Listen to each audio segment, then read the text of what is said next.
నమస్తే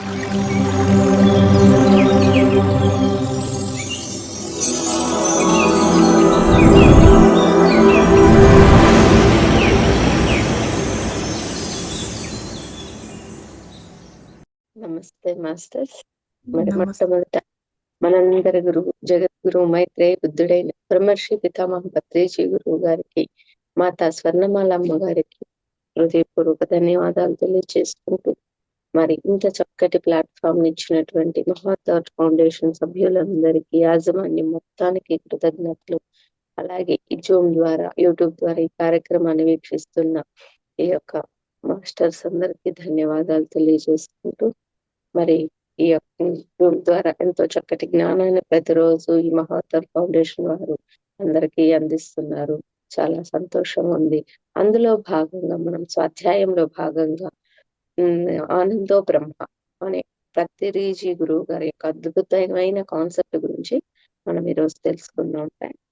ఆనందం అంటే మనకు తెలుసు కదా, సంతోషం, ఆనందం వేసి ఆనందంలో బ్రహ్మానందం అనేది ఎలా ఉంటుంది, అదంటే ఏంటి అనే దాని గురించి తెలుసుకుందాం. దాంట్లో కూడా చూడండి, మనకు క్వశ్చన్స్ అనేవి వస్తాయి. మానవుడి జీవితం ఎందుకు, మనం ఎందుకు జీవించాలి, మనం ఎందుకు జీవిస్తున్నాం, నిన్నటి రోజున కూడా అదే ప్రశ్నలు వేసుకోవాలి. వేసుకున్నప్పుడే మనకు సమాధానం వస్తుంది. ఆ విధంగా ప్రశ్నలు వేసుకోవాలని కూడా మనకు తెలియదు అనేసి అనుకున్నాం. ఎక్కడా కూడా ప్రశ్న వేసుకున్నప్పుడే దాంట్లో దుఃఖం ఎంత ఉంది, ఆనందం ఎంత ఉంది అనేది తెలియడం జరుగుతుంది అనేసి అన్నమాట ఈ క్వశ్చన్లు వేసుకోవాలి అనేది. కాబట్టి ఈ జీవితం ఎందుకు, ఇంత చిత్ర విచిత్రమైన ప్రకృతి నిర్మాణం ఎందుకు, ఇన్ని రకాల జీవరాశులు ఎందుకు, సృష్టి కార్యక్రమము అంతా ఎందుకు అన్నవి మౌలికమైన ప్రశ్నలు అన్నమాట. ఈ సృష్టి కార్యక్రమం అంతా ఎందుకు అన్నవి మౌలికమైన ప్రశ్నలు. ఎంతో మంది మేధావులు, ఎంతో మంది యోగులు, ఋషులు, ద్రష్టలు అందరూ కూడా యుగ యుగాలుగా ఇలాంటి ప్రశ్నలు వేసుకొని అనేక పరిశోధనలు చేసి, ధ్యాన సాధనలు చేసి, జ్ఞాన చర్యలు జరిపి తెలుసుకున్న మౌలికమైన సమాధానం ఏంటి అని అంటే, జీవితం అన్నది ఆనందంగా ఉండడానికే. జీవితం అన్నది నిత్యము సంతోషంగా, సుఖంగా జీవించడానికే. చూడండి, ఎంతమంది యోగులు కూడా వాళ్ళు ఎంతో సాధన చేసి యుగ యుగాలుగా ఇలాంటి ప్రశ్నలు, ఒక యుగంలో కాదు, ఒక సంవత్సరంలో కాదు, యుగ యుగాలుగా ఇలాంటి ప్రశ్నలు వేసుకొని అనేక పరిశోధనలు చేశారు. వాళ్ళు చేసి అలాగే ధ్యాన సాధనలు చేసి ఒక యుగంలో చేస్తే రాలేదు. జీవితం అన్నది ఆనందంగా ఉండడానికి, నిత్యము సుఖంగా జీవించడానికి అనే ఆ యొక్క సమాధానాన్ని పొందడం జరిగింది. ఆ సమాధానం పొందడానికి వాళ్ళకి యుగ యుగాలు పట్టింది, సంవత్సరాలు కాదు, యుగాలే పట్టింది అనమాట. సాధన ద్వారా ఎన్నో పరిశోధనల ద్వారా వాళ్ళకి ఆ యొక్క సత్యం తెలిసిందనమాట. భారతదేశంలోని వేదాలలో ఏం చెప్పబడిందంటే, అన్నిటికన్నా గొప్పది ఆనందం, కనుకనే ఆనందో బ్రహ్మ అని చెప్పబడింది. బ్రహ్మ అంటే భూరితి బ్రహ్మ అని, దాని అర్థం భూ అంటే గొప్పదైనది, బ్రహ్మ భూ అంటే గొప్పదైనది, గొప్పదైన వస్తువునే బ్రహ్మ అంటాము. గొప్పదైన వస్తువుని బ్రహ్మ అంటాము. ఏది గొప్ప, గొప్ప అంటే ఏది గొప్ప? అహం బ్రహ్మాస్మి, నేను అనేదే గొప్ప. నేను అంటే ఈ జీవాత్మ, నేను అంటే ఈ జీవాత్మ. అలాగే ప్రజ్ఞానం బ్రహ్మ అని కూడా చెప్పబడింది. అంటే అద్భుతమైన ఆత్మ జ్ఞానం కలిగి ఉండటమే అత్యంత గొప్పదైనది. అది తెలుసు కదా, మనం అన్ని అహం బ్రహ్మాస్మి, ప్రజ్ఞానం బ్రహ్మ అని చెప్పుకుంటుంటాం కదా. పరమాత్మ, సర్వభూతాత్మ, ఆనందో బ్రహ్మ అంటే ఏంటి అంటే గొప్పదైనది ఈ జీవాత్మ గొప్పదైనది. అలాగే ఈ అద్భుతమైన ఆత్మజ్ఞానాన్ని కలిగి ఉండటమే అత్యంత గొప్పదైనది. అలాగే ఆనందో బ్రహ్మ అంటే ఎప్పుడు ఆనందంగా ఉండడమే అత్యంత గొప్పదైన వస్తువు అని ఆనందో బ్రహ్మ ద్వారా వేదాలు మనకు బోధిస్తున్నాయి. ఆనందం అంటే ఏంటో చెప్తున్నారు పత్రిజీ గురువు గారు. చూడండి, పిరమిడ్ స్పిరిచువల్ సొసైటీస్ వారు 1991లో ది కర్నూల్ స్పిరిచువల్ సొసైటీ ద్వారా ప్రజలకు ధ్యాన మార్గం గురించి చెప్పడం కోసం తీవ్ర ప్రయత్నం మొదలుపెట్టారు. పిఎస్ఎస్ఎం వారు 1991లో కర్నూల్ స్పిరిచువల్ సొసైటీ ద్వారా ప్రజలకు ధ్యానం చెప్పడం గురించి ఎంతో తీవ్రమైన ప్రయత్నం చేశారనమాట.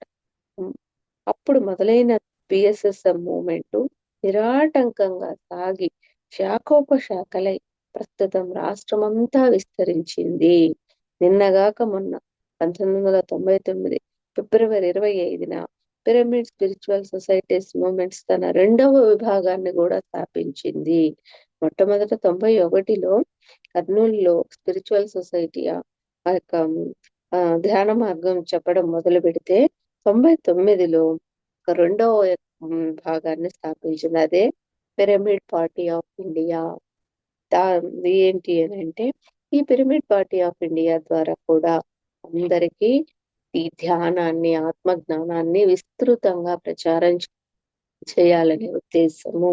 అంటే ఇంకా ప్రజలకి ఫాస్ట్ గా ఈ యొక్క జ్ఞానం గురించి స్ప్రెడ్ చేయాలనే ఉద్దేశంతో పిరమిడ్ పార్టీ ఆఫ్ ఇండియా, ఆ తర్వాత పిరమిడ్ స్పిరిచువల్ సొసైటీస్ ఉద్యమం ముచ్చటగా తన 3వ విభాగానికి కూడా శ్రీకారం చుట్టింది. 3వ విభాగం ఏంటి అని అంటే అది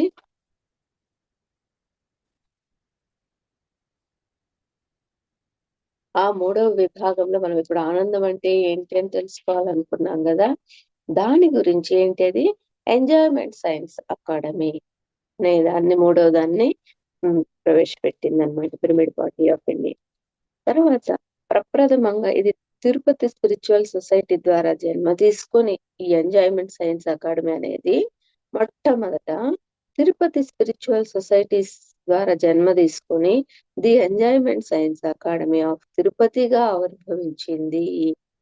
ఈ ఎంజాయ్మెంట్ సైన్స్ అకాడమీ ఎక్కడ స్టార్ట్ అయింది అని అంటే తిరుపతిలో స్టార్ట్ అయ్యి అది the enjoyment science academy of తిరుపతిగా ఆవిర్భవించింది. ఇదే విధంగా ఇదే మొసలో ప్రతి పిరమిడ్ స్పిరిచువల్ సొసైటీ కూడా తమ ఊరిలో తమ పట్టణాల పేర్ల మీద ఎంజాయ్మెంట్ సైన్స్ అకాడమీ ముఖ్య ఉద్దేశం ఏంటి అంటే జీవితాన్ని ఆనందంగా ఎలా జీవించాలి, అనుక్షణము ప్రతి సందర్భంలోనూ అన్ని స్థితిగతుల్లోనూ ఏ విధంగా ఆనందంగా జీవించాలి అన్న ఈ శాస్త్రాన్ని ప్రజలకు బోధించడము. ఈ ఎంజాయ్మెంట్ సైన్స్ యొక్క ముఖ్య ఉద్దేశం ఏంటి, జీవితంలో ప్రతి క్షణము అనుక్షణము ప్రతి సందర్భంలోనూ అన్ని స్థితిగతుల్లోనూ ఏ విధంగా ఆనందంగా జీవించాలి అన్న విషయాలను తెలియజేసేదే ఈ యొక్క ఎంజాయ్మెంట్ సైన్స్ అకాడమీ అని ఉద్దేశం అన్నమాట. ఆ యొక్క విషయాల గురించి బోధిస్తుంది చక్కగా, ఎలా ఆనందంగా ఉండాలి ఎప్పుడు. ఇది ఓ చక్కటి శాస్త్రము. గణిత శాస్త్రం లాగా, రసాయనిక శాస్త్రం లాగా, న్యాయ శాస్త్రం లాగా ఇది ఆనంద శాస్త్రము. మనకి ఎన్నో శాస్త్రాలు ఉన్నాయి కదా, భౌతిక శాస్త్రం, ఖగోళ శాస్త్రం, రసాయన శాస్త్రం, భౌతిక శాస్త్రం. అలాగే ఎంజాయ్మెంట్ శాస్త్రం, ఇది ఆనంద శాస్త్రం అని ఇది కూడా ఒక శాస్త్రం ఉందని పిరమిడ్ స్పిరిచువల్ సొసైటీస్ వారు మనకి తెలియజేశారన్నమాట. ఈ కాన్సెప్ట్ లో ఆనందం ఎలా అని పరిశోధించే శాస్త్రము, ఆనందం ఎలా అని పరిశోధన చేసి వాటికి మార్గాలు తెలుసుకొని వాటిని ప్రబోధించే శాస్త్రమే ఈ యొక్క the enjoyment science of academy. శాస్త్రం అంటే ఏంటి? శాస్త్రం తెలియకుండా కూడా మనం ఒక పని చేయవచ్చు. శాస్త్రం తెలిసి మనం ఆ పనిని చేయవచ్చు. ఉదాహరణకు రైతులు ఉన్నారు, వ్యవసాయం చేస్తున్నారు, పంటలు పండిస్తున్నారు. వ్యవసాయ శాస్త్రం తెలిస్తే మరింత బాగా పండిస్తారు, అంతే కదా. దాని గురించి ఇంకా విషయాన్ని సంగ్రహిస్తే వాళ్ళు ఇంకా బాగా అన్ని ఎప్పుడు ఏ మందు వేయాలి, ఎప్పుడు ఏ మందును పిచికారీ చేయాలి పురుగులు రాకుండా, అలా ఆ జ్ఞానాన్ని కలిగి ఉన్నప్పుడు ఇంకా బాగా దిగుబడి సాధించడానికి వీలు పడుతుంది. ప్రతి ఒక్కరూ కూడా బాత్రూమ్ సింగింగ్ చేస్తూ ఉంటారు. స్నానం చేసేటప్పుడు ఎంత చక్కగా పాటలు పాడుతూ ఉంటారు. కానీ సంగీత కళాశాలకు వెళ్తే సంగీత శాస్త్రం నేర్చుకుంటే ఆ యొక్క సంగీతం అనేది ఇంకా చక్కగా రూపుదిద్దుకొని మనకి సమున్నతమైన ఆనందాన్ని ప్రసాదిస్తుంది. అంటే మనము సంగీత శాస్త్రం ఉందా అనుకోండి, ఎగ్జాంపుల్ తీసుకుంటే దాని గురించి చక్కగా విద్వాంసు పండితుడి దగ్గరికి, ఆ టీచర్ దగ్గరికి వెళ్లి నేర్చుకున్నప్పుడు ఎంత చక్కగా పాడగలుగుతాం. అదే మనకు నోటికొచ్చింది టీవీ సినిమాలలో చూసిన పాటలు విన్నయి పాడామనుకోండి, బాత్రూమ్ సింగింగ్ లాగా. అలా కాకుండా ఆ యొక్క టీచర్, ఆ సంగీతం గురించి చెప్పే టీచర్ దగ్గరికి వెళ్ళి ఆ స్వరాలు అన్నీ నేర్చుకున్నప్పుడు మనకెలా ఉంటుంది? మనకు సమున్నతమైన ఆనందాన్ని ఇస్తుంది. ఆ పాటలు పాడినప్పుడు, ఆ సంగీతం వింటుంటే మనకి ఎంతో అద్భుతంగా అనిపిస్తుంది. అబ్బో! చాలా చక్కగా ఉంది పాటలు పాడుతుంటే చాలా చక్కగా ఉంది సంగీతం అనిపిస్తుంది గదా! ఆ విధంగా ఉంటుందనమాట. శాస్త్రపరంగా నేర్చుకున్నప్పుడు ఏ యొక్క విజ్ఞానాన్నైనా. సంగీత శాస్త్రం ఉంది, సంగీత విద్య ఉంది, సంగీత కళ ఉంది. అలాగే మాట్లాడటం తీసుకుందాం. మాట్లాడటం కూడా ఒక సైన్సే. ఎలా మాట్లాడాలి? ఎంత మాట్లాడాలి? ఏ విధంగా ఇంటోనేషన్ ఉండాలి? అప్పుడప్పుడు ఎలా గ్యాప్స్ ఇస్తూ ఉండాలి మాట్లాడేటప్పుడు కూడా? చిన్నగా ఎలా మాట్లాడాలి? పెద్దగా ఎలా మాట్లాడాలి? స్వర మాధుర్యం ఎలా ఉండాలి? మాటల్లో ఎలాంటి లాలిత్యం ఉండాలి? మాటలు మాట్లాడేటప్పుడు మృదువుగా, సరళంగా ఎలా మాట్లాడాలి? ఇవన్నీ కూడా మనం తెలుసుకుని వాటిని శాస్త్రీయంగా అధ్యయనం చేసి అభ్యాసం చేయాలి. ఈ విధంగా మాట్లాడడం ఈ యొక్క ఆ లాలిత్యంతో కూడి మాట్లాడటం కూడా అది కూడా ఒక సైన్సే. ప్రతీదీ ఒక శాస్త్రమే. ప్రతీదీ ఒక సైన్సే అని చెప్తున్నారండి. అది ఎలాగో చూడండి. చూడండి.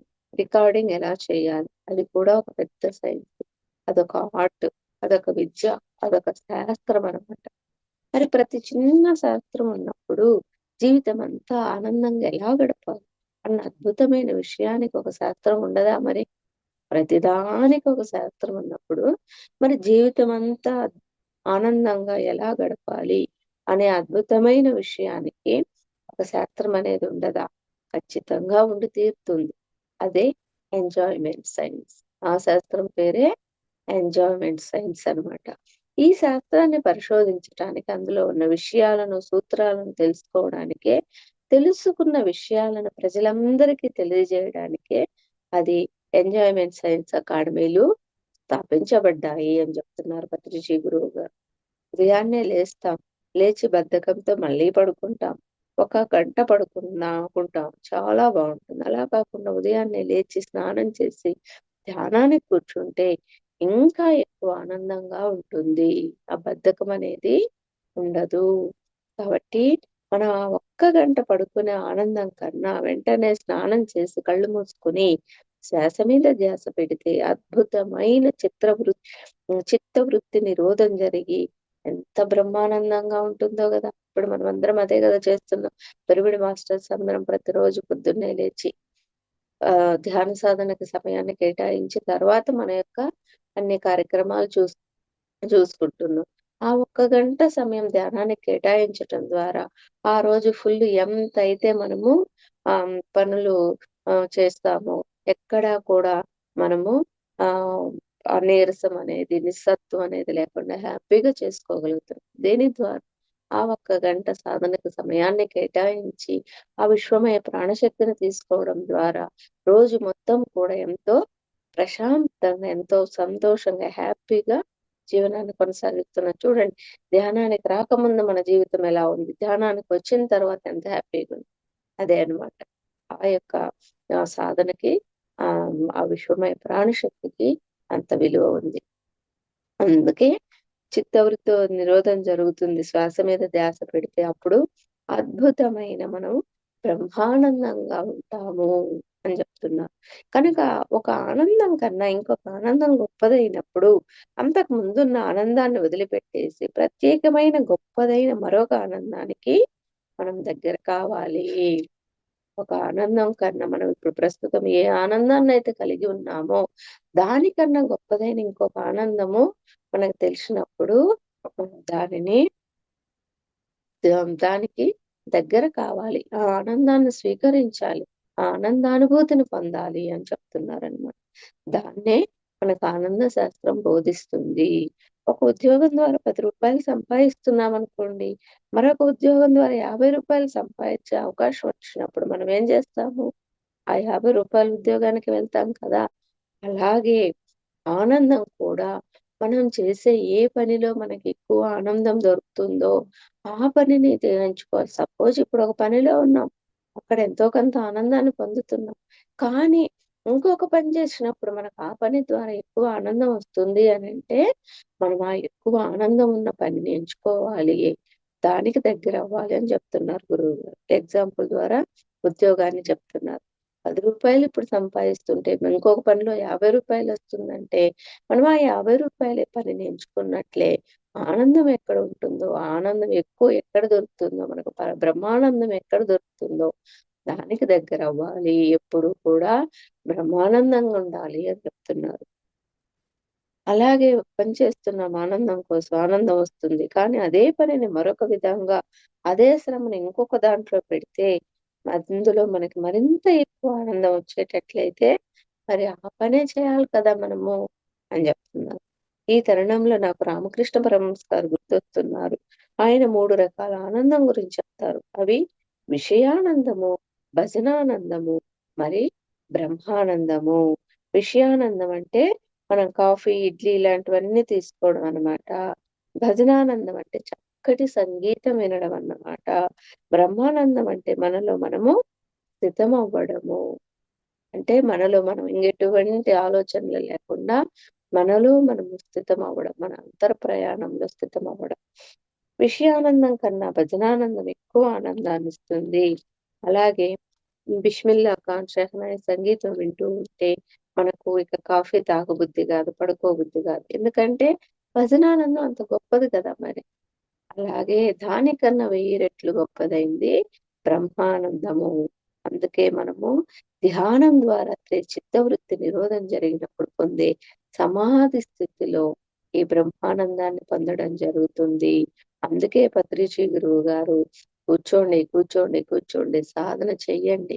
ఆ బ్రహ్మానంద స్థితిని పొందండి అని మనకి పదే, పదే, పదే చెప్పడం జరుగుతుందనమాట. కనుక ఎప్పటికప్పుడు వీలైనంత ఎక్కువ ఆనందాన్ని మనము పొందుతూ ఉండాలి. కనుక పొద్దున్నే ఒక గంట బద్ధకంగా పక్క మీద దొర్లాడే బదులు, ఆ గంట సేపు ధ్యానం చేస్తే ఎంత ఆనందమో, ఆ విధంగా ధ్యానం చేయడం ద్వారా ఆనందంతో పాటు మనలో పాజిటివ్ దృక్పథం అనేది కూడా ఎక్కువవుతుంది. క్రికెట్ ఆడుతుంటాం. బ్యాటింగ్‌కి వెళ్ళినప్పుడు వెంటనే ఔట్ అయిపోతాం. మళ్ళీ పెవిలియన్‌కి తిరిగొస్తాం. ఔట్ కావడం సహజమని అనుకున్నప్పుడు మనం బాధపడం. అయ్యో! ఔట్ అయ్యాను ఇంకెలా అనుకుంటే మనము పాజిటివ్ దృక్పథం లేనప్పుడు ఏమవుతుంది? బాధపడతాం. అలా కాకుండా పాజిటివ్ దృక్పథంతో ఔట్ కావడము, గెలవడం అనేది సహజం అనుకోవాలి. కాబట్టి అలాగే దాని జీవితమంతా ఆ విధంగా ఆధారపడి ఉంటుంది దాని మీదే. అలా అనుకున్నప్పుడు మనకెంతో దుఃఖం కలుగుతుంది. అలా కాకుండా జీవితం కూడా రకరకాలుగా ఉంటుంది. ఒకవేళ ఔట్ అయితే మన తప్పిదం మనం తెలుసుకున్నాం అన్న పాజిటివ్ థింకింగ్ మనకుంటే మనకెప్పుడు దుఃఖం రాదు. పాజిటివ్ దృక్పథం వల్ల ప్రతి దాంట్లో కూడా మనము విషయాన్ని నేర్చుకుంటాము, బాధపడము. అయ్యో! నా వికెట్ పోయిందే అని ఏడవము. ఓహో! నేను చక్కటి విషయం తెలుసుకున్నాను.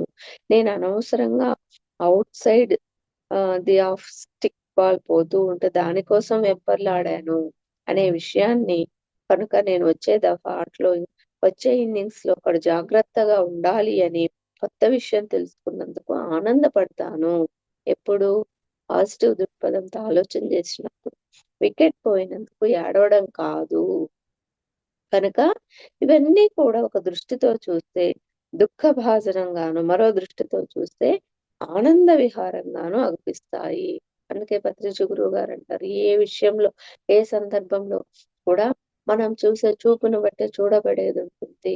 యద్భావం తద్భవతి అంటారు. అదే చెప్తున్నారిక్కడ.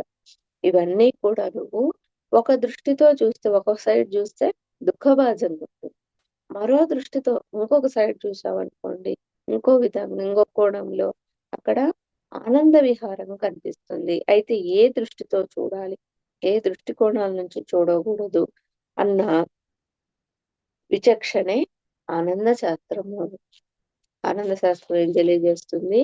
ఏ దృష్టికోణంతో చూడాలి, ఏ దృష్టికోణంతో చూడకూడదు అనే ఆ యొక్క విచక్షణని కలిగించేదే ఆనంద శాస్త్రము. అదే ఎంజాయ్మెంట్ సైన్స్. ఇంటికి ఎవరైనా వస్తారనుకోండి, మనము నిర్మోహమాటంగా అమ్మలక్కల కబుర్లాడటానికి ఇంటికొచ్చారు కదా అని మొహమాట పడి వాళ్ళతో కలిసిపోయి ఉగిసిపోక కబుర్లాడితే వాళ్ళు వెళ్ళిపోయిన తర్వాత మనం బాధపడతాము. అంతే కదా! ప్రస్తుతం మనం ధ్యానులము. ఎక్కడా సమయాన్ని వృధా చేయము. ఏదో ఒక కాన్సెప్ట్ గురించి చదువుకోవడమో, లేక యూట్యూబ్‌లో జరిగిపోయిన యొక్క సజ్జన సాంగత్యం ఆ క్లాసుల గురించి వినడమో, లేదా సాధన చేసుకోవడం చేస్తాం. అలాంటిది ఎవరన్నా వచ్చి కబుర్లు చెప్తూ ఉంటే మనము మొహమాట పడి వాళ్ళతో మాటల్లో మునిగిపోయామనుకోండి, వాళ్ళెళ్ళిపోయినాక అయ్యో! ఇప్పటిదాకా ఊరక వేస్ట్ మాటలు మాట్లాడుకున్న, కబుర్లు చెప్పుకున్న, అదే ధ్యానానికి సమయం కేటాయించుంటే ఎంత బాగుండేదని బాధపడతాము. కాబట్టి నా సమయం వృధా అయిందే అని ఆహ్, అడుసు త్రొక్కనేలా, కాలు కడగనేలా వాళ్ళు వచ్చినప్పుడు నిర్మొహమాటంగా చెప్పాలి. నేను అమ్మలక్కల కబుర్లు మాట్లాడను. నీ పాయింట్ ఏంటి? ఎందుకొచ్చావని నిర్మొహమాటంగా అడిగి, దయచేసి ఇద్దరం కలిసి కొద్దిగా సేపు ధ్యానం చేద్దాము. సరైన విధంగా జీవిద్దాము. లేకపోతే నీ దారి నీది, నా దారి నాది అని నిర్మొహమాటంగా చెప్పెయ్యాలి. ఎప్పుడు మొహమాట పడకూడదు. మొహమాట పడితే మనము దుఃఖానికి లోనవుతాము. చూడండి, అది ఆనంద శాస్త్రం మనకు చెప్పేది. ఎంజాయ్‌మెంట్ సైన్స్ చెప్పేది. మనం ఇంతకు ముందంత ధ్యానంలోకి రాకముందు ఏం చేసాము? ఏవో ఒక కబుర్లు ఎప్పుడు పక్క వాళ్ళ గురించి వాళ్ళ ఇంట్లో అట్లంట, వీళ్ళింట్లో ఇట్లా అంట అని ఆ ఊసుగోని కబుర్లు చెప్పుకుంటూ సమయాన్ని వృధా చేశాం. ఏమొచ్చింది మనకి? ఏమి రాలేదు. దుఃఖమే వచ్చింది. ఇప్పుడు ఆ సమయాన్ని ధ్యానానికి మనం త్యాగం చేశామనమాట. ఇప్పుడు ఎలా ఉన్నాం? ఎంతో సంతోషంగా ఉన్నాం. ఆ విధంగానే అలాగే మన ఇంటికి ఎవరైనా అటువంటి కబుర్లు వస్తే మొహమాట పడకుండా వాళ్ళేమనుకుంటారు, ఏంటి అని అనుకోకుండా కొంసేపు ధ్యానం చేద్దామని ధ్యానానికి ఉపక్రమిస్తే వారికి సమయం వృధా కాకుండా ఉంటుంది. మనకి వృధా కాకుండా ఉంటుంది. అందుకే మొహమాటం పడకుండా ఈ విధంగా సమయాన్ని ఉపయోగించుకోవాలి అని ఆనంద శాస్త్రం మనకు చక్కగా చెప్తుందనమాట. ఎప్పటికప్పుడు హ్మ్. మనము ఆ మొహమాట పడితే మనం దుఃఖానికి లోనవుతాం. ఆనందాన్ని కోల్పోతాము. ఎప్పటికప్పుడు నిష్కర్షగా ఉండాలి. ఖచ్చితంగా ఉండాలి అటువంటి విషయాలలో అని చెప్తున్నా. ఆది నిష్ఠూరం, అంత్య నిష్ఠూరం కన్నా మేలు. వాళ్ళొచ్చినప్పుడే మనం చెప్పేసామనుకోండి, నిష్ఠూరపడ్డ అంతటితోటి పోతుంది. అలా గాకుండా సమయమంతా వృధా చేసుకొని వాళ్ళెళ్ళిపోయినాక బాధపడితే అది ఎంత బాధుంటుంది. అందుకని ఆది నిష్ఠూరం అనేది వచ్చినప్పుడు వెంటనే కట్ చేసేస్తా కబుర్లు. అది కొంతతో పోతుంది బాధ. లేకపోతే అంత్య నిష్ఠూరం అంతా అయిపోయినాక మనం బాధపడితే చాలా బాధగా బాధపడవలసుంటుంది. చాలా ఆనందాన్ని కోల్పోతాము. చాలా దుఃఖానికి లోనవుతాం. ఆది నిష్ఠూరాలు ఎప్పుడూ ఆనందమై ఆది నిష్ఠూరులు ఎప్పుడు ఆనందమయులై ఉంటారు. ఆ అంత్య నిష్ఠూరానికి పోయి అంతా అయిపోయిన తర్వాత చేతులు కాలి ఆకులు పట్టుకున్న చందమవుతుంది. కాబట్టి ఏ పని చేసినా ముందుగా ఆలోచించి చెయ్యాలి. అప్పుడే ఆ పని సక్రమంగా జరుగుతుంది. మనకు సంతోషాన్ని మిగులుస్తుంది. ఆలోచించకుండా పనులు చేస్తే, ఆలోచించకుండా మాట్లాడితే, ఆలోచించకుండా చూస్తే, ఆలోచించకుండా వింటే చివరికి మనకు మిగిలేది దుఃఖమే. కాబట్టి ఏ పని చేసినా ఎంతో కొంత ఆలోచన చేసి చక్కగా ఆ పనిని చేసినప్పుడు సంతోషంగా ఉంటుంది. మాట్లాడే ప్రతి మాట మనం ఒకంత ఆలోచిస్తే ఇది అవసరమా? కాదా? అని తెలుస్తుంది. అప్పుడు అవసరమైన పనినే చేస్తాము. అనవసరమైన పని మనకు దుఃఖాన్ని కలిగిస్తుంది. అది అని ఎరుక కలిగి ఉంటాం. పనికిరాని మాటలు మాట్లాడే వాళ్ళు ఏదో ఎంజాయ్ చేస్తున్నాం అని అనుకుంటారు. కానీ చిన్న ఎంజాయ్‌మెంట్ కోసం పెద్ద ఎంజాయ్‌మెంట్ కోల్పోతున్నామని వాళ్ళకి తెలియదు కనుక ఇదంతా కూడా అద్భుతమైన ఎంజాయ్‌మెంట్ సైన్స్. కాబట్టి కాలాన్ని గూడా ఎలా వినియోగించుకోవాలని పత్రిజీ గురువుగారు చెప్తున్నారు చూడండి. కాలాన్ని ఎలా వినియోగించుకోవాలి? ఎట్టి పరిస్థితిలో వృధా కాకుండా. బస్‌లో వెళ్తుంటాం. ఇంటి నుంచి ఆఫీస్‌కి వెళ్తుంటాం. ఆ రోడ్లలో చూడడానికి ఏమీ ఉండదు. కళ్ళు మూసుకొని శ్వాస మీద ధ్యాస పెడితే ఆ అర్ధ గంటలో ఎంత ఆనందం వస్తుంది మనకి. అదే మనము బస్‌లో మనకి రోజు ఆఫీస్‌కి వెళ్ళే క్రమంలో లేదా వె ఆఫీ ఇంటి నుంచి ఎక్కడికన్నా వెళ్తూ ఉన్నప్పుడు బస్‌లో కూర్చున్నా, ట్రైన్‌లో కూర్చున్నా, అటు ఇటు చూస్తా ఉంటే మనకు అరగంట ఎంతసేపు చూస్తాం బోరుగా ఉందనుకోండి. అదే మనం కళ్ళు మూసుకొని ధ్యానం చేస్తే అరగంట కాదు గంటైనా గూడా ఎంతో ఆనందంగా ఉంటుంది. కాబట్టి కాలాన్ని అలా వినియోగించుకోవాలి. ఇది తెలియని వాళ్ళ జీవితము బోర్‌గా ఉంటుంది.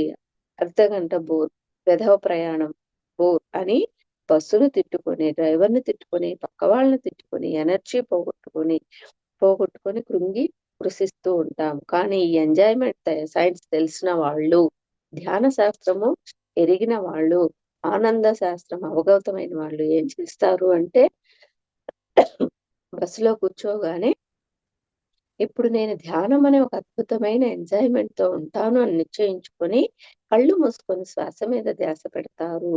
లేదంటే ఒక పుస్తకం తీసుకుంటారు. భగవద్గీత చదువుకుంటారు. లేకపోతే షేక్స్‌పియర్ చదువుతుంటారు.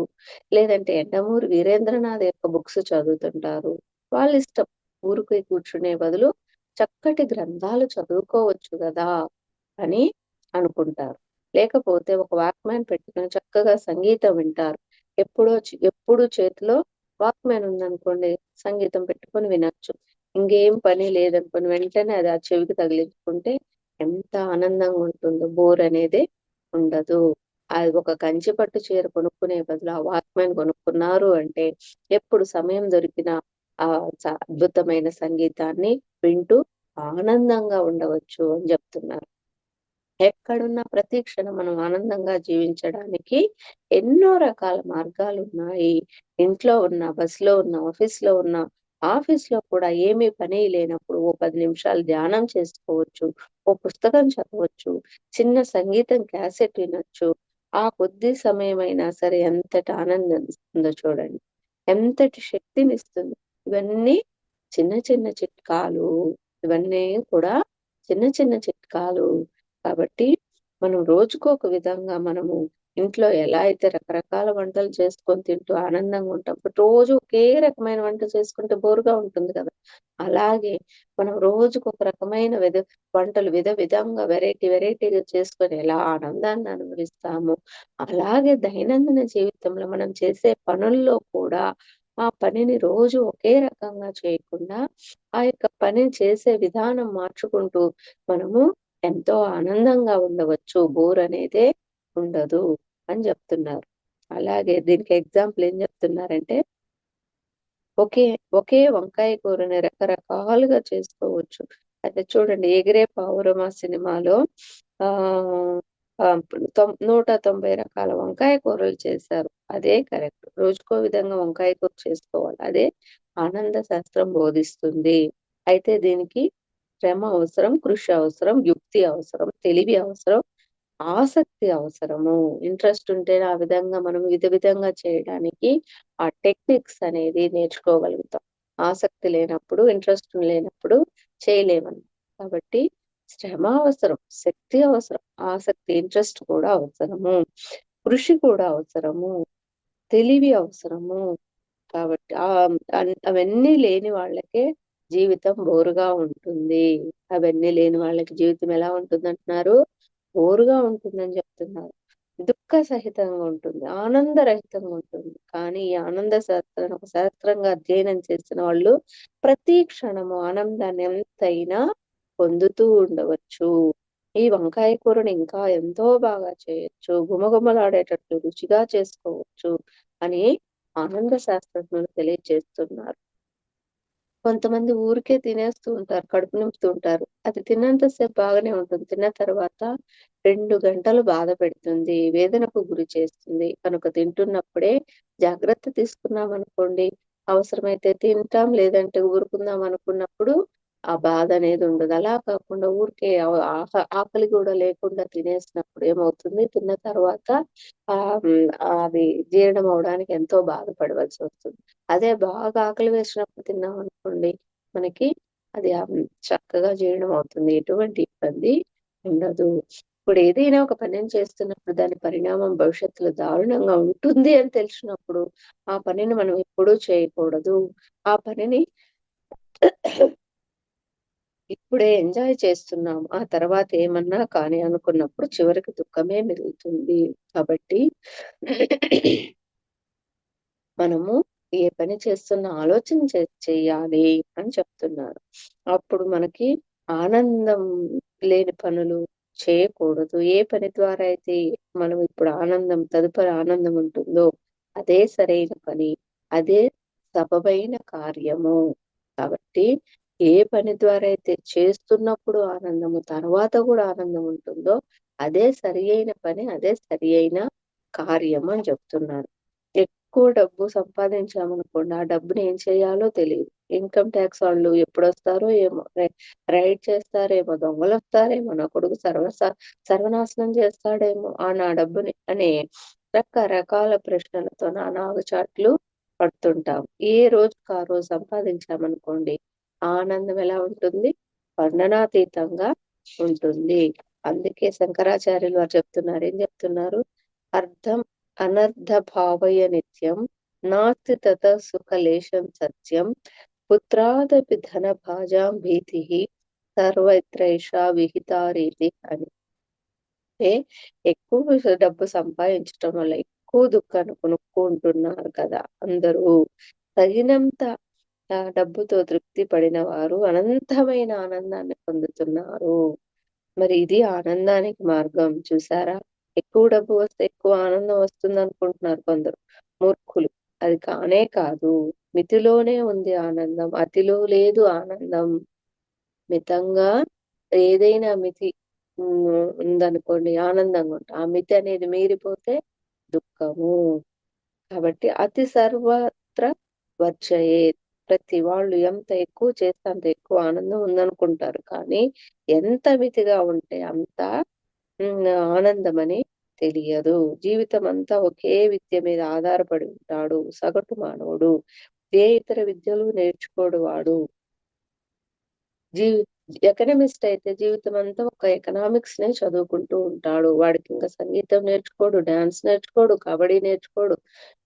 అవన్నీ అతనికి సంబంధించినవి కావు అనుకుంటాడు. ఆ ఎకనామిక్స్‌లోనే పుడతాడు, ఎకనామిక్స్‌లోనే చస్తాడు. కాబట్టి అలా కాకుండా జీవితం అనేది ఎప్పుడూ మల్టీ డైమెన్షనల్‌గా ఉండాలి. ఎప్పుడూ ఒకదానికే స్టిక్ ఆన్ అవ్వకూడదు. మనము మల్టీ డైమెన్షనల్‌గా ఉండే ఆ టాలెంట్‌ని సంపాదించుకొని రకరకాల పనులు చేస్తూ రకరకాలుగా మనం ఆనందాన్ని పొందాలి అని చెప్తున్నాం. అంతేకాని యూని డైమెన్షనల్‌గా ఉండకూడదు. అంటే ఒకే దానికి పరిమితమై ఒకే పనిని ఎప్పుడూ చేస్తూ ఉండకూడదు. బోర్‌గా ఉంటుంది, దుఃఖంగా ఉంటుంది, చిరాకుగుంటుంది. అలా ఉండకుండా మనము మల్టీ టాలెంటెడ్ పర్సన్‌గా తయారవ్వాలి. అంటే ఏకసూత్ర పదంగా ఉండరాదు. బహుసూత్ర పదంగా ఉండాలి. అప్పుడే వినూత్నమైన ఆనందాన్ని అనేది విస్తరిస్తుంది.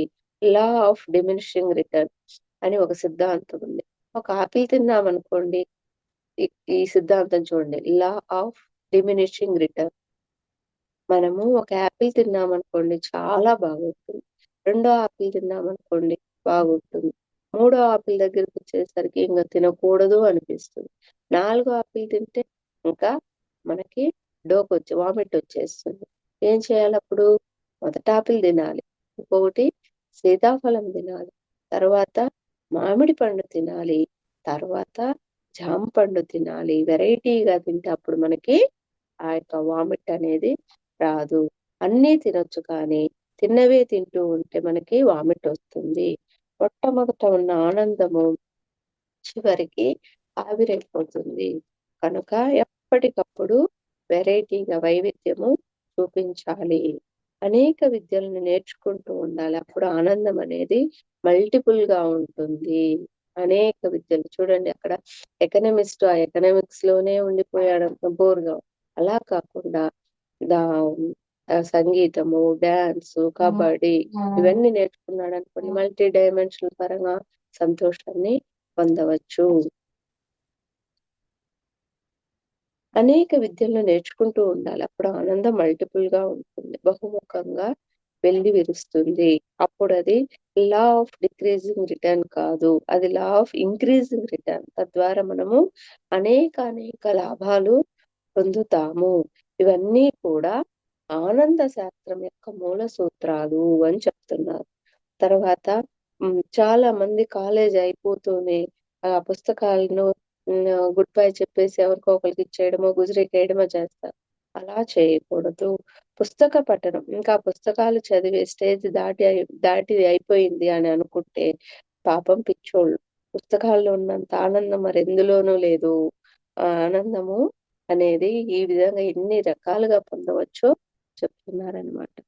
కాబట్టి ఎంత విజ్ఞానం ఉందో, ఎంత విశ్రాంతి ఉందో, ఎంత హాయి ఉందో మహానుభావులు పుస్తకాలు చదువుతూ ఉంటే మనకు తెలుస్తుంది. గొప్ప గొప్ప రచయితలు రాసిన పుస్తకాలు చదువుతుంటే తెలుస్తుంది. కాబట్టి మనము ఎక్కడ ఎన్ని విధాలుగా ఆనందాన్ని పొందవచ్చు అనే దానికి ఈ విధంగా చెప్తున్నారనమాట పత్రిజీ గురువుగారు. పుస్తకాలు చదువుతూ కూడా మనం ఎంతో ఆనందాన్ని పొందవచ్చు అని.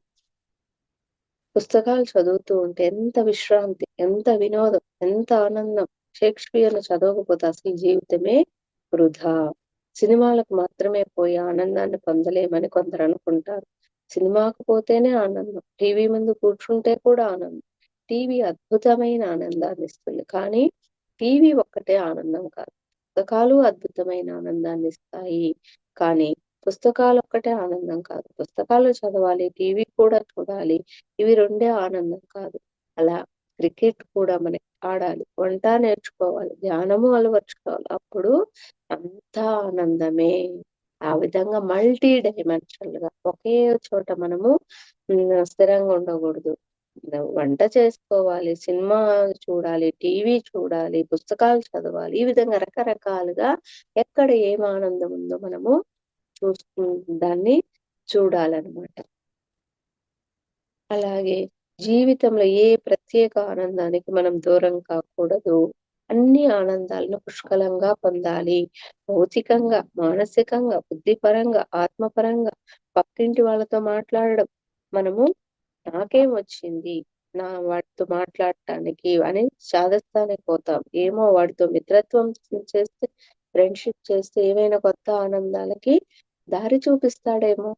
మనకేం తెలుసు? మన దగ్గర లేని కిషోర్ కుమార్ క్యాసెట్ వాడి దగ్గర ఉంటే వాడితో మిత్రత్వం చేశామనుకోండి, ఆ క్యాసెట్ మనం పొందవచ్చు. అప్పుడు మనం దాన్ని ఎంజాయ్ చేయొచ్చు కదా! ఇన్ని విధాలుగా మనము ఆనందాన్ని పొందవచ్చు అని చెప్తున్నారు. తిరుపతి పట్టణం ఉంది. చుట్టుపక్కల చక్కటి అడవులున్నాయి. అడవుల్లోకి వెళ్తే శేషాచలం కొండల్లోకి వెళ్తే ఎంత ఆనందం. అలాగే ట్రెక్కింగ్ చేస్తే ఎంత ఆనందం. బండరాయి మీద పడుకుంటే ఎంత ఆనందం. వర్షంలో పరిగెత్తాలి. రోడ్డు మీదకి పరిగెత్తాలి. ఫ్రీ షవర్ బాత్ ఎంత బావుంటుంది. ఇవన్నీ కూడా ఆనంద సూత్రాలు. అంటే ఏ విధంగా ఎన్ని రకాలుగా మనం ఆనందాన్ని పొందవచ్చు అనే దానికి ఇన్ని ఎగ్జాంపుల్స్ చెప్తున్నారు పత్రిజీ గురువు గారు. మనిషి ఎప్పుడూ ఆనందంగా జీవించాలి. అతడు ఆనంద వాహిని కావాలి. అలెగ్జాండర్ ప్రపంచాన్నంతా ధ్వంసం చేసి నేను గొప్ప విజయాన్ని సాధించాననుకుని తన తిరుగు ప్రయాణంలో తన సొంత దేశానికి చేరుతున్న సమయంలో ఒక చోట విశ్రాంతి తీసుకుంటాడు అలెగ్జాండర్. తీసుకుంటూ ఈ చుట్టుపక్కల చూడ్డానికి వింత విశేషాలు ఏమున్నాయని అడిగినప్పుడు ఏమీ లేవు స్వామి. అయితే ఒక ముసలివాడున్నాడు. డయోజనీస్ అని చాలా గొప్ప యోగి అట. అతను గొప్ప ఖ్యాతి ఉన్నవాడు అన్నారు. అయితే అతన్ని నా దగ్గరికి తీసుకురండి చూస్తాను, మాట్లాడతాను అన్నాడు అలెగ్జాండర్. అతను మీ దగ్గరికి రాడండి. మీరే అతని దగ్గరికి వెళ్ళాలి అని భటులు చెప్పారు.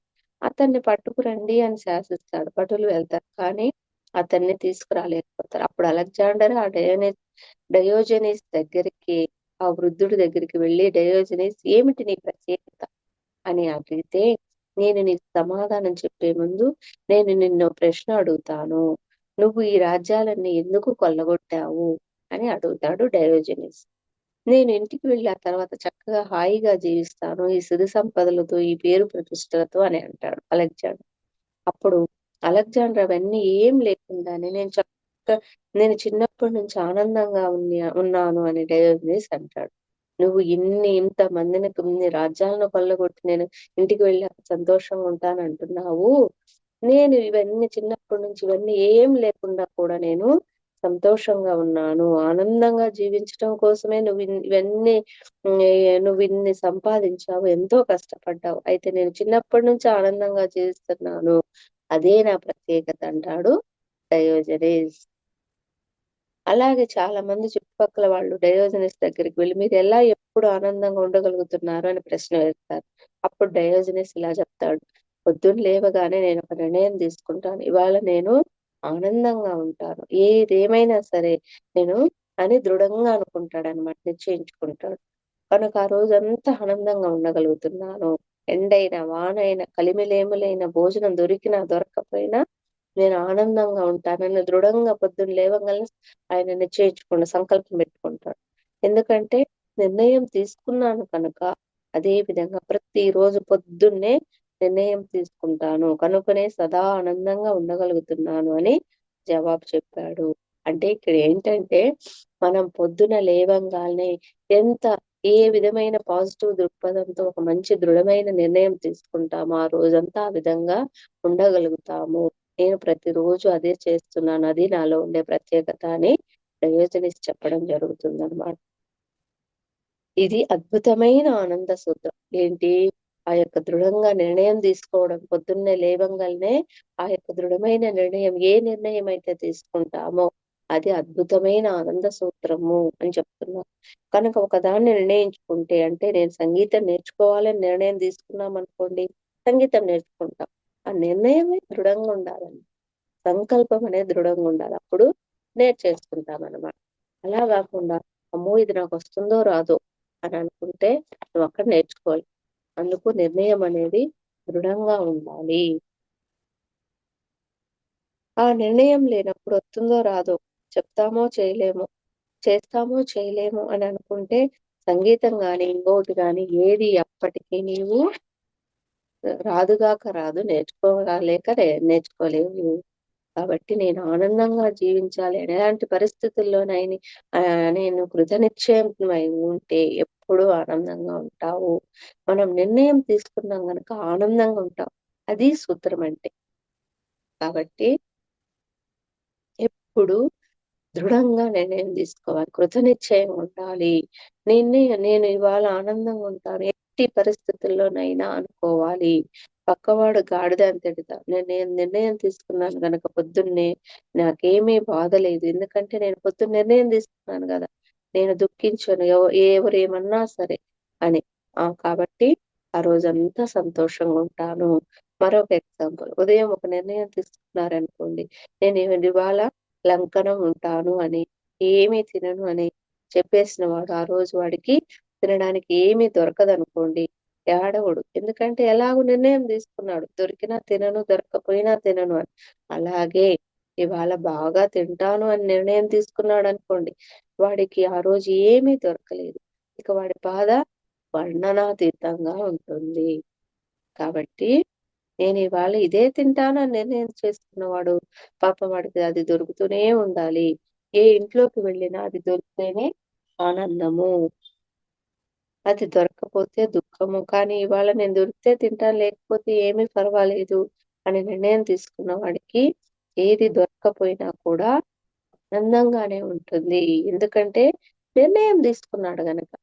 ఇవాళ నేను ఏం దొరక్కపోయినా, దొరికినా తినను అని నిర్ణయం తీసుకున్నాడు గాబట్టి, దొరికినా, దొరక్కపోయినా ఆనందంగా ఉంటా. అదే నేను ఈరోజు రకరకాల పదార్థాలు తింటూ ఆనందంగా ఉండాలనుకుంటాడనుకోండి, అక్కడ అతనికి పదార్థాలు దొరకనప్పుడు బాధగా ఉంటుంది. కాబట్టి మనం నిర్ణయం తీసుకునేటప్పుడు దృఢంగా ఉండాలి. కృతనిశ్చయంగా ఉండాలి. పొద్దున్నే నిద్ర లేవగానే ధ్యానంలో అనుభవం రాకపోయినా, నాకు భగవద్గీత శ్లోకం అర్థమైనా కాకపోయినా, ఆఫీసర్ నన్ను తిట్టినా, పొగిడినా, క్రికెట్‌లో ఫుట్‌బాల్‌కే ఔట్ అయినా సరే, సెంచరీ కొట్టిన క్రికెట్‌లో ఫస్ట్ బాల్‌కే ఔట్ అయినా సరే, సెంచరీ కొట్టినా, ఇవాళ ఏమైనా సరే, నేను ఆనందంగా ఉంటాను అని నిర్ణయం చేసుకొని వెళ్ళినప్పుడు, క్రికెట్‌లో ఫస్ట్ బాల్‌కి ఔట్ అయినా వాడు పకపకా నవ్వుకుంటాడు. పొద్దున్నే నిర్ణయం తీసుకున్నాడు కనుక అదే నిర్ణయం చేసుకోకపోతే ఫస్ట్ బాల్‌కి ఔట్ అయితే ఏడుస్తూ వస్తాడు. ఈ విషయమే చెప్తాడు. అద్భుతమైన డయోజనీస్ అనే గొప్ప ఆనంద శాస్త్రజ్ఞుడు. చూడండి, మనము నిర్ణయం తీసుకోవడంలో మన ఆనందం అంతా ఉంటుంది. ఆనంద శాస్త్రం అది చెప్తుంది. డయోజనీస్ అనే ఆనంద శాస్త్రజ్ఞుడు అది చెప్తున్నాడు. ఎప్పుడు మనం నిర్ణయం అనేది దృఢంగా ఉండాలి. ఎంజాయ్మెంట్ సైన్స్ అకాడమీ కూడా ఇలాంటి ఆణిముత్యాలను అన్నిటినీ మనకి చెప్తుంది. ప్రపంచ సాహిత్యంలోంచి తీస్తుంది.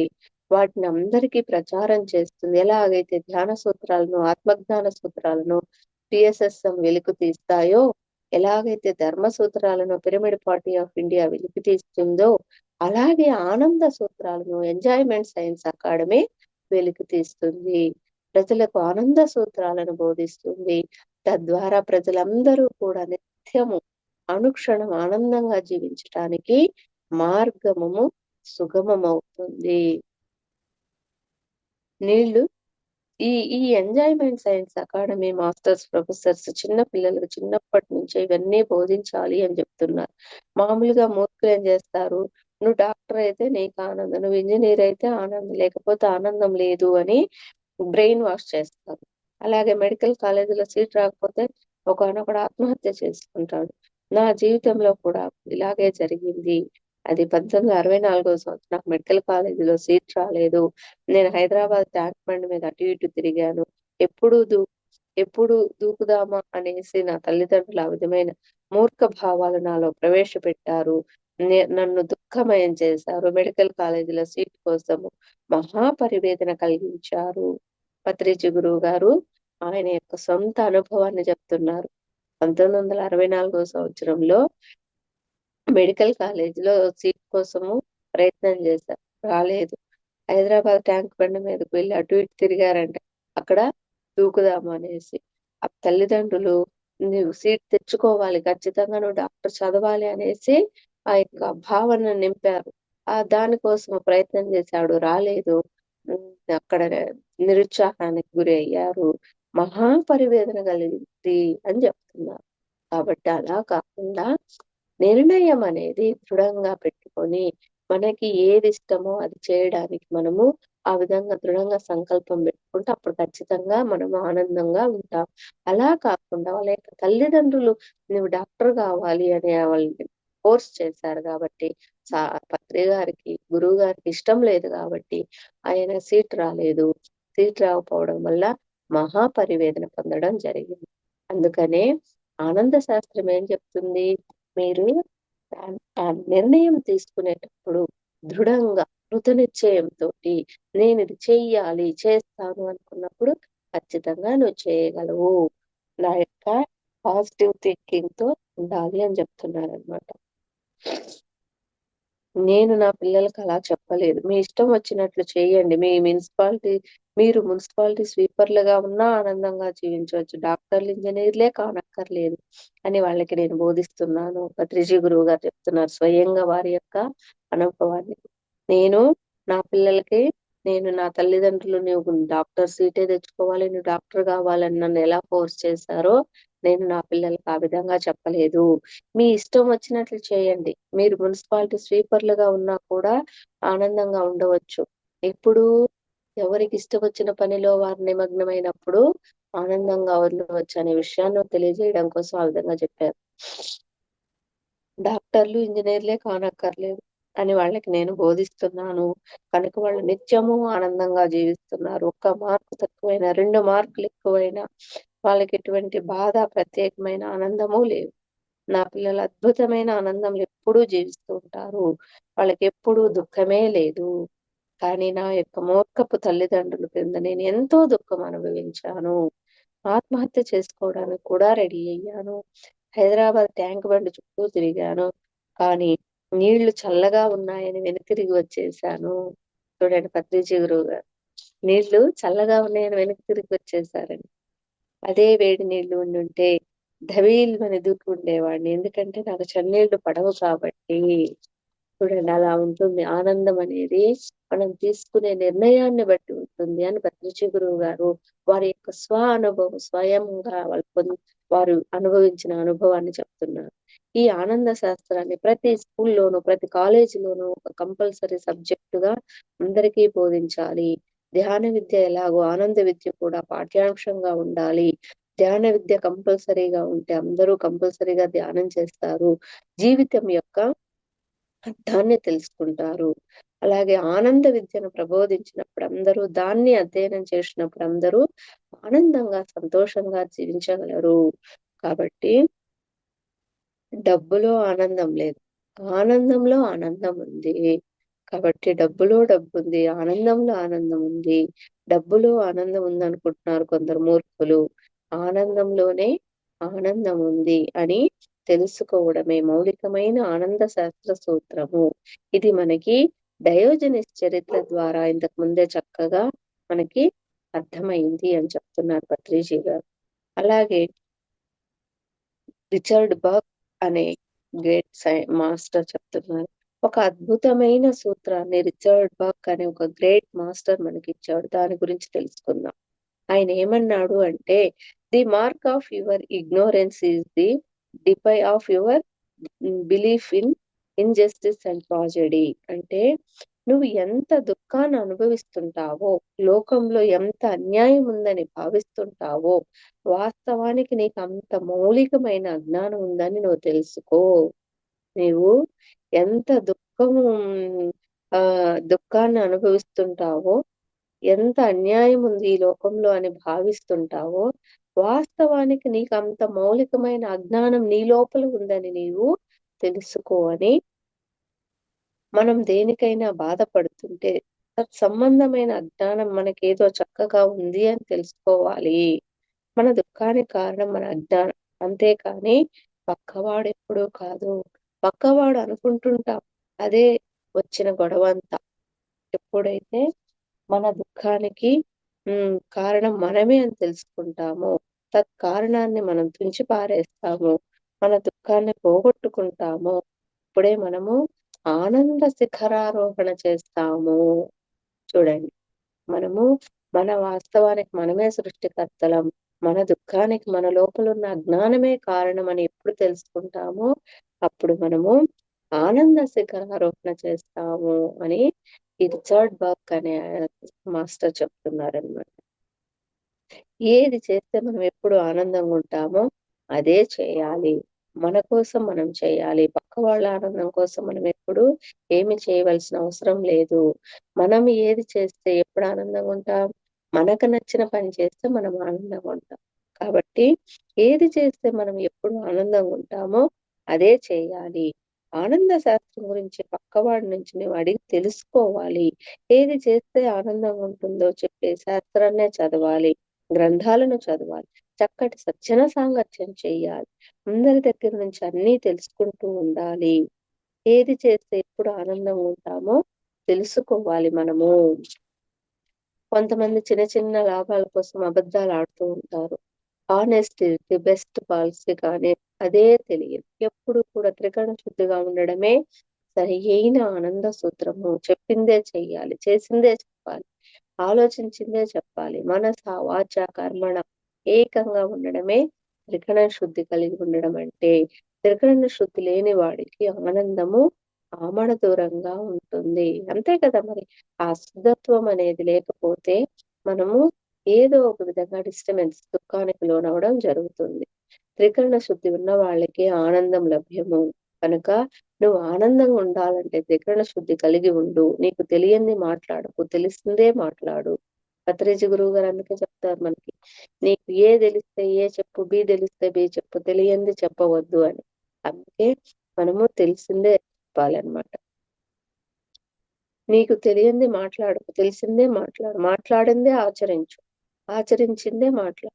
మనస్సులో ఒకటి పెట్టుకొని నోటితో ఇంకొకటి మాట్లాడకు. ఇవన్నీ ఆనంద సూత్రాలు. ఎవరైతే నిజాయితీగా ఉంటారో, త్రికరణ శుద్ధి కలిగి ఉంటారో వారే నిత్యము ఆనందమయులుగా ఉంటారు. ఇదే ఆనంద సూత్రము. కనుక ఇదే పిల్లలకు చెప్పాలి. ఇదే పెద్దలకు చెప్పాలి. ఇదే బంధువులకు చెప్పాలి. ఇదే శత్రువులకు కూడా చెప్పాలి. ఈ యొక్క ఆనంద సూత్రాన్ని. మరొక అద్భుతమైన ఆనంద సూత్రం ఏంటంటే, ఒక రూ. 10 మనం 10 బస్తాలు మోసి సంపాదించామనుకోండి. ఆ రూ. 10 ఎంత అపురూపమైన ఆనందాన్నిస్తాయి. అదే తండ్రి గారి జోబులోంచి రూ. 10 కొట్టేస్తే ఆ సొమ్ము మనకి ఆనందాన్ని ఇవ్వదు. 10 బస్తాలు మోసి బస్తాకు రూపాయి చొప్పున సంపాదించి ఆ రూ. 10 ఉంటే మేఘాలలో తేలిపోయినట్లుంటుంది. ఎందుకంటే మనం కష్టపడి సంపాదించాం. అది సొంతంగా మనం పొందాం కాబట్టి ఆనందం అనేది మనకి ఉంటుంది. అదే కాకుండా మనం అక్కడ మన తండ్రి గారైనప్పటికీ కూడా, మన డబ్బులైనప్పటికీ కూడా అక్కడ మనము కొట్టేసాం కదా! తీసుకున్నాం కదా! అడగకుండా. అప్పుడది సంతోషాన్ని ఇవ్వదు. భూమి మీద కాళ్ళు కనుక కష్టపడి సంపాదించిన డబ్బులోనే మనకు ఆనందం ఉంటుంది. తేరగా వచ్చిన డబ్బులో ఆనందం లేదు. ఇదో ఆనంద సూత్రము. కష్టపడితేనే ఆనందం. సోమరితనం ఉంటే దొంగతనాలు చేస్తే ఆనందం ఉండదు. ఉంటుంది అని అనుకుంటారు కొందరు. కానీ ఆనందం ఉండదు. దొంగతనం చేసినవాడు పక్కవాడి కళ్ళల్లో కళ్ళు పెట్టి సూటిగా చూడలేదు. త్రికరణ శుద్ధి ఉన్నవాడు మాత్రం అందరి కళ్ళలో కూడా కళ్ళు పెట్టి చూస్తాడు. ఏ మాత్రం త్రికరణ శుద్ధి లేనివాడు ఎవడి కళ్ళలోనూ కళ్ళు పెట్టి చూడలేడు. అది ఒక బ్రతుకేనా? కాబట్టి మనం కష్టపడి సంపాదించిన డబ్బుతో ఎంత ఆనందాన్ని చూస్తామో, అలాగే త్రికరణ శుద్ధిగా చేసిన ప్రతి పనిలో కూడా అదే ఆనందాన్ని పొందుతాము.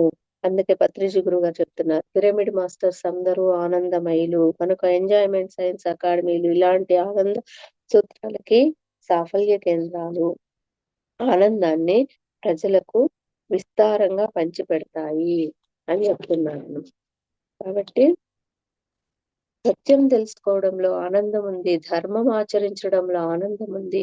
అందుకనే సత్యం, ధర్మం అన్నాము. సత్యాన్ని నమ్మని వాడికి, ధర్మాన్ని ఆచరించని వాడికి ఆనందమే లేదు. కనుక పిరమిడ్ స్పిరిచువల్ సొసైటీస్ మాస్టర్స్‌కే, పిరమిడ్ పార్టీ ఆఫ్ ఇండియా మాస్టర్స్‌కే అద్భుతమైన ఆనందం లభిస్తుంది. వాళ్ళే ఆనందమయులుగా ఉంటారు. శరీరాన్ని మాత్రమే నమ్ముకున్న వారు, ఆత్మ గురించి తెలియని వారు సుఖదుఖాలను అనుభవిస్తుంటారే కానీ శాశ్వత ఆనందాన్ని అనుభవించరు. ఆత్మ యొక్క తత్వం తెలిసిన వారు ఆత్మని అనుభవించిన వాళ్ళే శాశ్వతమైన ఆనందంలో ఉంటారు. మోక్షం, అపవర్గం, శ్రేయస్సు, సాల్వేషన్, లిబరేషన్, ఎన్లైట్‌మెంట్, నిర్వాణం ఇవన్నీ శాశ్వత ఆనంద స్థితులు. కాబట్టి పాలు పెరుగైన స్థితి, దుఃఖం ఆనందమైన స్థితి. కాబట్టి మనము ఎప్పుడు ఆనందంగా ఆనందమే ఆనందం. ఈరోజు మనం ఎన్నో విషయాలు ఆనందం గురించి తెలుసుకున్నాం. ఆనందాన్ని ఇంగ్లీష్‌లో ఎంజాయ్‌మెంట్ అంటాం. ఆనంద శాస్త్రాన్ని ఎంజాయ్‌మెంట్ శాస్త్రం అని అనుకున్నాం. ఎంజాయ్‌మెంట్ సైన్స్ అని. ఆనంద శాస్త్ర పరిశోధనా కేంద్రాన్ని ఎంజాయ్‌మెంట్ సైన్స్ అకాడమీ అంటూ ఉన్నాం. మరి ఒక ఆడ, మగ పుడితే ఆనందం. పెళ్లి చేసుకుంటే ఆనందం. పిల్లల్ని కంటే ఆనందం. ఇంట్లో ఎవరైనా పిల్లలు పుడితే పై లోకాల నుంచి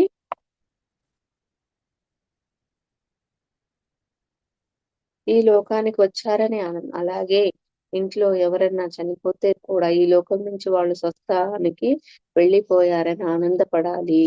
ఏదైనా పనిని సక్రమంగా చేస్తే ఆనందం. ఏదైనా పనిని సక్రమంగా చేయకపోతే దుఃఖము.